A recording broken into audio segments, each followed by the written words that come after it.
Okay, so today we are learning about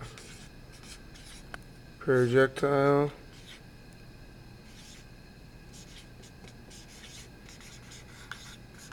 motion.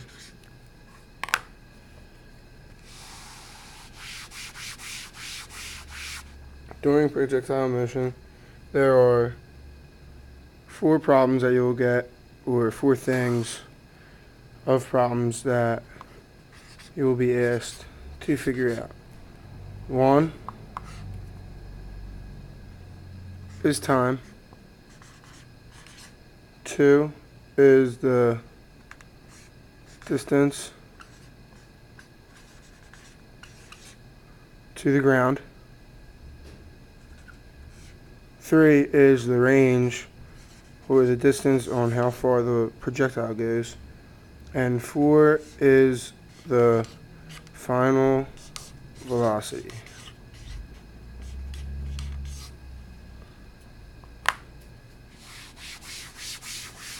Today, we're going to be learning about projectile motion off a cliff. So the ball will start on the cliff.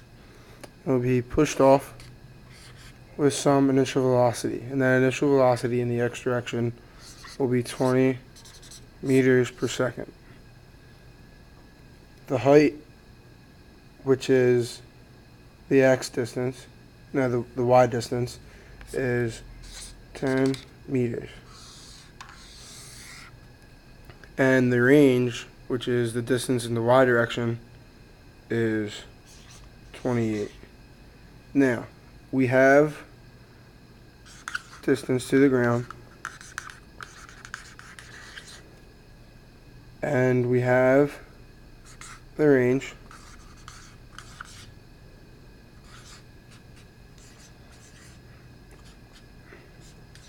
we have the initial velocity. We need to find time, and we need to find the final velocity. Now, first, you're going to find time. And time equals, I'll do it over here, t equals 2y over g. Square root of that. Now, g always equals 9.8 on Earth. We already have the y. The y is the height of the cliff. So that would be 10 times 2. Square root of that equals 2. So 2 times 10 is 20. Over 9.8. Square root of that equals 1.43. Now we need to find now t is 1.43. Now we need to find out what the velocity is of the ball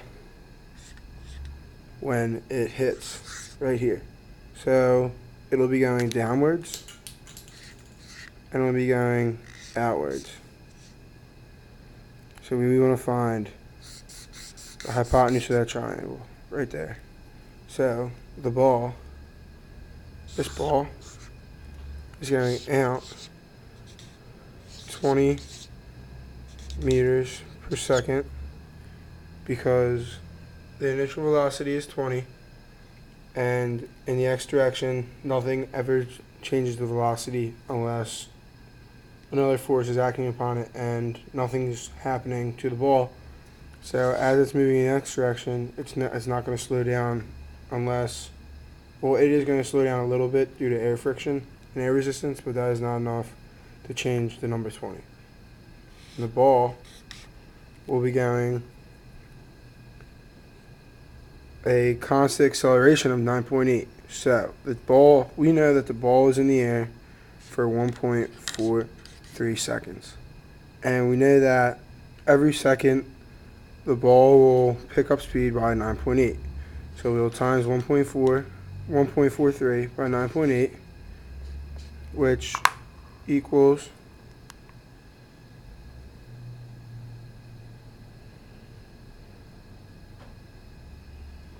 13.72. Now, since we know that the ball will be going 13.72 here, and 20 miles per second there, we can figure out the final velocity. So we'll draw a triangle. It'll be going down and out, and the ball will be traveling in that direction. So this is 13.72 and 20. Now we can figure the how fast it's going in this direction by a squared plus b squared equals c squared. And 13.72 squared plus 20 squared equals